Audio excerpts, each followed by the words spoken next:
everybody. Sorry, I'm a really loud speaker, but I'll try, huh? I'm actually really surprised to be here because when Ferdinand, one of the organizers, asked me if I want to talk at the Ruby conference, and I've worked with him in the past, and he knows that I'm not that much into Ruby, but I thought, yeah, okay, Ferdinand, I will do my proposal, and then it got accepted, and I'm a little bit surprised, but also, yeah, I hope I can tell you stuff that is interesting anyway. So I was already introduced a little bit, maybe for you to know that I spent a lot of time in Swisscom and a lot of time waiting for stuff not to be done, right? So I think that was really good because my frustration grew as stuff was really slow. Everything was slow, and it was not, the developers were always blamed, but I think it was really never the developers' fault, right? It's like when managers don't get their shit together, and then in the end nothing happens, and then, yeah, it was always us that were blamed. And so at some point, my frustration grew big enough for me to go outside of corporates, and that was a lot of fun.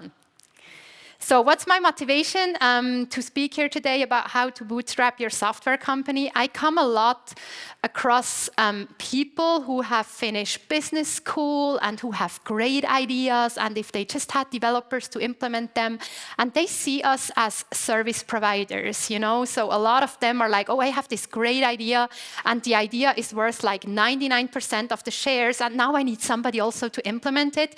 And I think I've worked with so many engineers, like hundreds of engineers, and they also have great ideas, and sometimes I think you just need to push them a little bit or give them a little bit more courage to actually start maybe their companies or start implementing their things.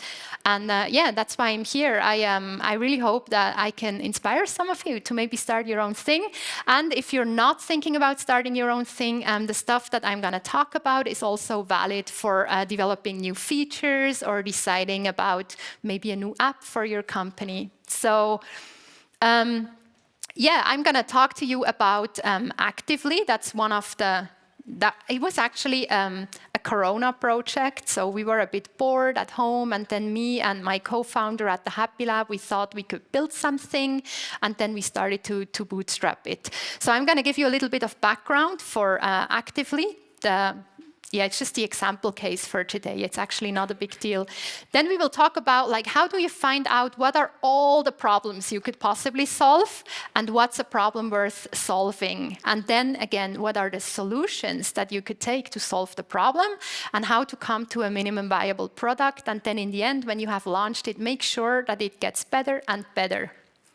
So the Actively story is we started in October 2021, and we got some insights to the problem. And you need to know that it looks really slow as well, but we invested half a day a week, the two of us. So it was maybe one person a week, right? And then we got insights to the problem, to the solution. We came up with an MVP. So Actively is a yoga retreats platform.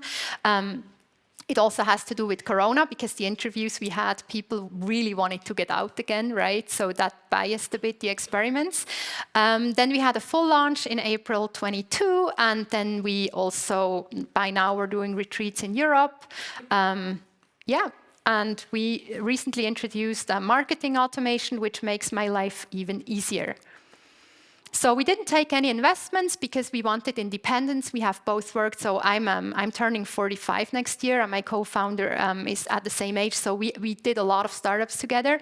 And sometimes we took investment, and then we were a little bit like, yeah, bound by that. You know, then you have investors, and they want to talk to you about what you should do next. And we said, no, this time we're going to be independent. So this is how it looks like. You have to know that we don't have a designer, right? So that's why some of you, yeah, maybe wonder about our choices, but hey, it still works. So by now, we're the largest retreat platform in Switzerland. We're 1.5 years into business. We have 400 providers of retreats, 900 retreats, and so far we did almost 1 million revenue for our providers.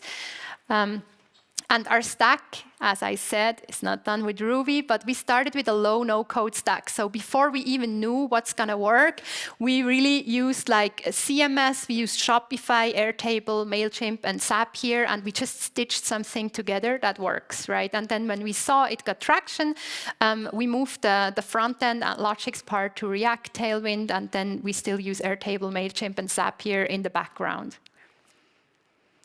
So one of my favorite quotes, and I'm really not sure that Yuri Levine is the originator, but that's one of the sources I found. But in product management, there's a saying, don't fall in love with the solution, fall in love with the problem. And I think that's the annoying thing for me sometimes with these people from business school who come to me like, oh, I need somebody who is my tech co-founder because I have this awesome idea. Their awesome idea is always a solution, right? They think they already found the solution to the problem and they didn't really investigate. They just think that, oh, I had this idea and it must be great because I had it. So I'm a big fan of the double diamond. And the double diamond teaches us that you should do like 2 rounds of opening up and closing down again to come actually to your solution, right? So people come with the solution, but actually what you should do is you should first do a discovery phase where you gain insight to the problem, right? Like what, maybe you have a little bit of space, but you gain insight into the problem in that space. Then next, you're scoping it down and you really try to find the problem definition. What is the problem we want to solve? And then from there, you open up again, like what are all the potential solutions we could do? And then you deliver the solution that works.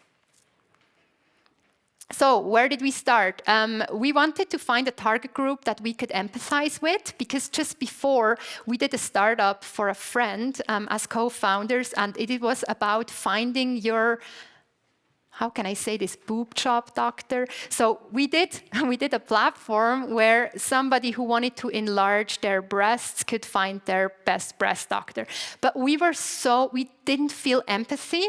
I mean, really, I'm not against that, but I can never empathize with the target group in the large. So we just came out of a project where we were building products for something that we would maybe not use that much for ourselves.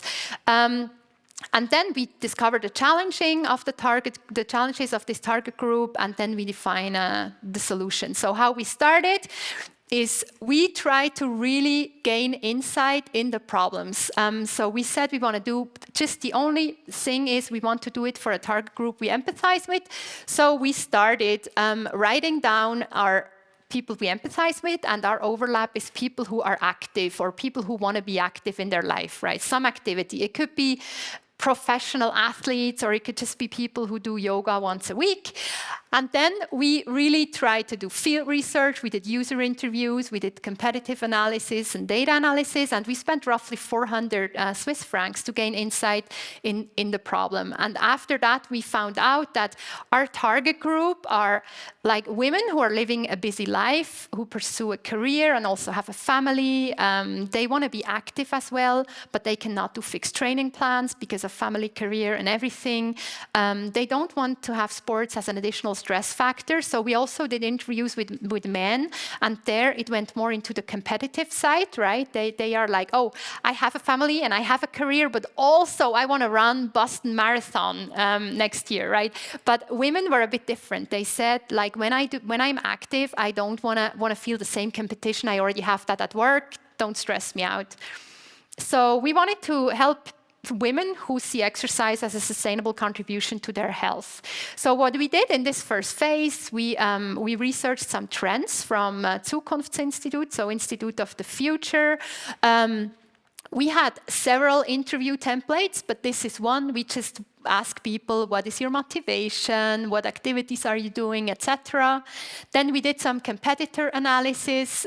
Here, I think that's from Asana Rebel. We looked like what other people in this field are doing or other startups. And also we looked at some figures, like especially like how do females differ from males? And I know that, I mean, I shouldn't say males and females. I should maybe say people who identify as male or female or feel they want to use our future product. So the findings, I'm not going to go into that because it's not about the exact what came out, but more about the process, how we did it. But 2 things we found out is performance tracking could be good for certain goals, but the primary goals is really the stress relief, health, and the good feeling, right? People don't want to have yet another gadget where they can like measure how much better they are. And that's also what women said about Strava. We had a lot of interviews, and then the women said like, you know, I'm on Strava, or I was on Strava, but then seeing like, oh, this was your third best segment of this year, it's really like, why do I need to know that? I just want to feel good about myself. And then the activities must be aligned with childcare as well, right? Otherwise, it doesn't work out. So then we went into what is the problem worth solving, right? So we compared existing solutions and we quantified like how big is this problem? Do a lot of people have a certain problem or not? Because you could also go in a niche, right? But then you maybe have to tackle your market differently. And then we wanted to identify where do we have the most impact and choose 1 to 2 problems to solve. So here we, again, did surveys. We did more quantitative surveys and not so many quality interviews because we wanted to test the hypotheses that we came out with, but with a larger group, right? We did some business modeling and we spent $0, but a lot of time. So here is some of the things we did. We also did some first business case for some of the ideas we had, right? Just to see, like, will it be profitable in the end, or can it even be profitable if everything goes well? We looked at studies that have been done before, and we also did our own surveys and studies in the target group we had. So we came up with a problem definition after all this, right? We'd identified that we want for women between 25 and 55 who live a busy life, we want to provide a service where they can be active and contribute to an impactful self-care routine. And this is a very broad statement. So now you think about that, you could come up with a shit ton of solutions to it, right? You could write a book that could be a solution, for example. So there is such a huge variety. And this is why it breaks my heart every time somebody comes to me with their idea and they haven't really defined the problem they're going to solve. Because I think once you have the problem you're solving, the space is opening up so much more. So we looked at existing solutions. We looked at what people are missing in existing solutions. We brainstormed a lot of new solutions. We tried to think outside the box, and we also combined existing solutions to new customer journeys. So that was the stage 3, right? Some things you could do here, and that we also did, is you could just do smoke testing. I'm going to show you a few of our smoke tests we are doing. So smoke testing is like you pretend you have I need to explain that because for engineers, and I worked in Swisscom, smoke testing is something different. So smoke testing is you just see if your thing works without having the thing, right? I'm going to show you an example of particularly what we did. We again did user interviews and proof of concepts, and we spent $400. And again, also the first ones, that was for finding test persons. So I use Testing Time for this, but there are other platforms where you can say, I'm looking for people between 20 and 30 with these and these attributes, and that costs a little bit to recruit them. So we did some design sprints for inspiration to really open up and find a lot of different solutions.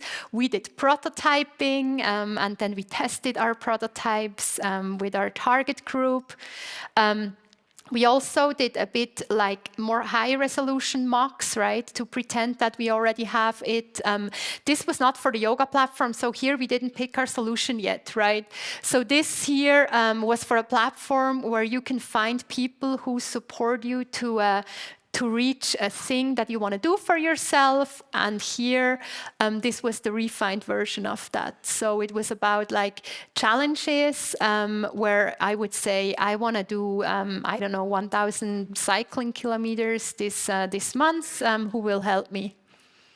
So we did all that, and then also we did more prototyping with other solutions, like more fast prototyping, where we would have a panel of people, and directly in this workshop we would paint some solutions with them and let them try it out. And again, none of us is a designer, so that's how it looked like.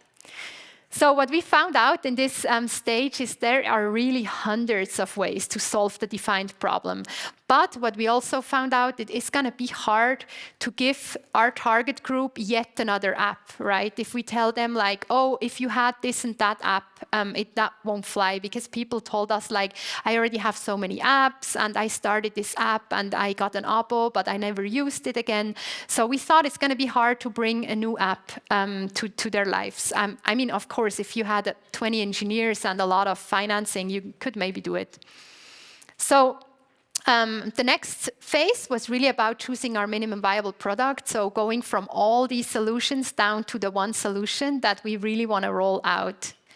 So here we did a lot of testing, and we also spent more budget because here we really tried like stuff with Instagram ads, landing pages. We had a lot of experiments and A/B testing, and in order to make these tests like significant, right? You can really say test A worked better than test B. You need to have a lot of data, and that's also why it has a price.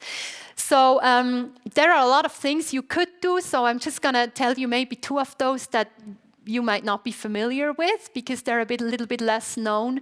So the Wizard of Oz, there you pretend you have something and it magically happens, but people don't know that in the background it's a mechanical Turk.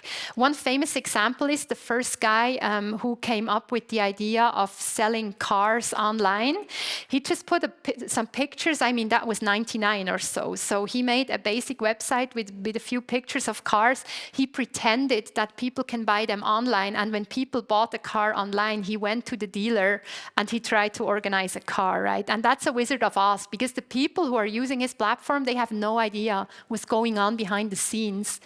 And in the concierge test, it's really similar, but there people know that it's still a mechanical Turk, right? So you pretend to have something, but you're also saying, hey, we're not there yet with our product, so not Post will deliver your package, for example, if you do an e-commerce store, but somebody of our team will bring it to your home. Is that fine for you? So a lot of things can be done, and this is actually my most favorite phase, because there you can really do digital prototypes, right? You start like also programming stuff that you have ideas for. And here you see some Instagram ads. So we still didn't know what we wanted to do. But one thing that we figured out is that there could be a product where women say, oh, I do downhill biking and I would really like to push myself a bit more, but I don't know how, so I would want to get better. How can I get support? And we found out that they would like to be in groups with only females, so they wanted to support and guidance from other women. And yeah, this was one of the smoke tests. The other one was like finding adventure stuff to do, where like there would just be a group of women. Here we figured out, we did an A/B test, and we once did it with women only, and once just, what's your next adventure, find fun people to do it with, and they didn't care. So whether, that's one of the big findings from this phase, whether or not we're saying, oh, this is just for women or not, it really doesn't care, right? Not even for the yoga platform we did now. Yeah. So here is what we did, like for the yoga platform we did now. We had one ad that said, find your next retreat, women only. We have a lot of different retreats. Get inspired and wind down. And this was the best performing ad, right? So we ran all these ads. I would say we ran maybe a total of 15 ad sets, with each one with their tests. Some of them we quit them really fast because we saw that they didn't even get the reach. But this one here performed really well, but without the tag women, it performed as well. So then it's a lot in this phase 4, it's a lot about analytics, right? So, and I'm not a very detail-oriented person, so I need a lot of energy to sit in front of these huge Excel files and figure out what worked best. But I'm always then, I think I'm always so thrilled to see, right, that some of your ideas didn't work at all and others are really working well. That's why I still do it in the end. Oh, and again, here is again the business case, because here is, we want to validate our business case at some point, right, before it's starting to build it. And if the business case says our customer acquisition costs is going to be 25 francs, we can evaluate if our customer acquisition costs will be 25 francs long before we build the product, right? We can just pretend, because we can figure out what is the conversion rate with just a simple mock-up, and we did that, and we know what the CTRs are from the tests in the ad. Yeah. So it's all about validating if the business case you're going to be selling to a potential investor will actually fly. So the conclusion here is that finding the yoga retreat would outperform all the other value propositions. And again, it was during Corona, and we were aware that it could be a side effect of that. It had the highest reach, the most clicks, the most conversion, the most signups, and it just worked best. So we had to do it. Now we're in the last phase, which never ends, which is iterate and learn, right? Where we always try to make assumptions and build hypotheses and then validate our hypotheses instead of just implementing features, right? I could come in the morning and say, oh, I think we should be building that. But my co-founder would say, like, okay, write me the hypotheses and the experiment. This is part of the dual-track product management that Marty Kagan. I'm a fangirl of Marty Kagan. He says you should not just have the delivery stream when you're doing software development. There should always be a parallel discovery stream. And in the discovery stream, you are really validating your features. You're trying to do experiments. You find out what features actually work.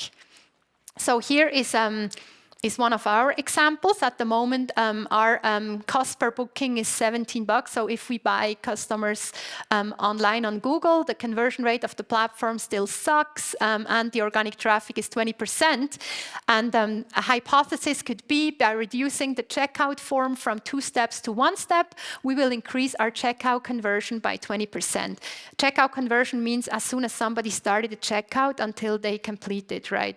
And now we would try to do an A/B test and then do a form and then see if it outperforms what we have now before we actually fully implement it and release it to everybody. Yes, the learnings. You know, investors maybe impose a lot of bad things on you, but it would also be great to have some milestones sometimes, because when it's Corona and your energy level is low and nobody tells you to come up with the next milestone, you're maybe just not doing it, right? So it would have given us a good pace.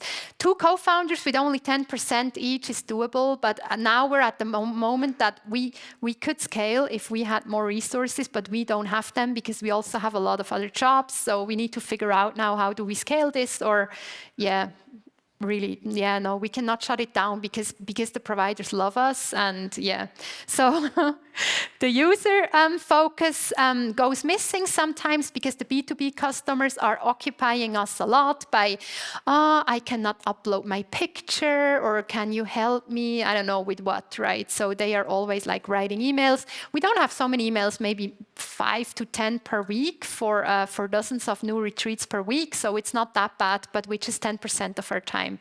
Still a lot. Yeah, that was it. I hope I was in time.